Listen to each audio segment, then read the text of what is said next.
মাইলস্টোনে বিধ্বস্ত বিমানের পাইলটের সঙ্গে শেষ মুহূর্ত পর্যন্ত যোগাযোগ ছিল নিয়ন্ত্রণ কক্ষের।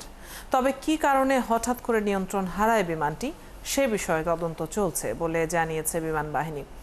সোমবার সংবাদ সম্মেলনে বাহিনীটির কর্মকর্তা এয়ার কমোডোর শহীদুল ইসলাম জানান, রাজধানীর নিরাপত্তার স্বার্থেই প্রশিক্ষণ বিমান ঢাকাতে ওড়ানোর প্রশিক্ষণ হয়।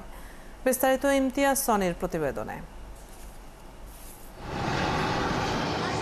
মাইলস্টোনে বিমান বিধ্বস্তের এক সপ্তাহ পার হলেও এখনও অজানা অনেক প্রশ্নের উত্তর। সেদিন শেষ মুহূর্তে কি ঘটেছিল আর কি কারণে নিয়ন্ত্রণহীন হয়ে পড়ে বিমানটি। ঘটনার পরপরই সরকারের পক্ষ থেকে 9 সদস্য বিশিষ্ট উচ্চ পর্যায়ের কমিটি গঠন করা হয়। বিমান বাহিনীও আলাদাভাবে তদন্ত করছে ঘটনাটির। আজ তেজগাঁও পুরাতন বিমানবন্দরে আনুষ্ঠানিক সংবাদ সম্মেলন করে বিমান বাহিনী। শুরুতেই রাজধানীর আকাশে যুদ্ধ বিমান ওড়ার ব্যাখ্যা দেয় বিমান বাহিনীর এক কর্মকর্তা।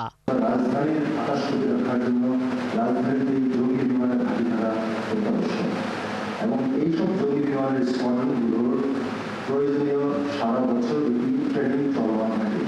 ওই অপারেশনাল বিমানগুলোতেই আমরা ট্রেনিং করে থাকি। শেষ মুহূর্ত পর্যন্ত বিমানটির সঙ্গে কন্ট্রোল রুমে যোগাযোগ ছিল বলে দাবি করা হয় সংবাদ সম্মেলনে। আর তদন্তের পরই জানা যাবে দুর্ঘটনার প্রকৃত কারণ।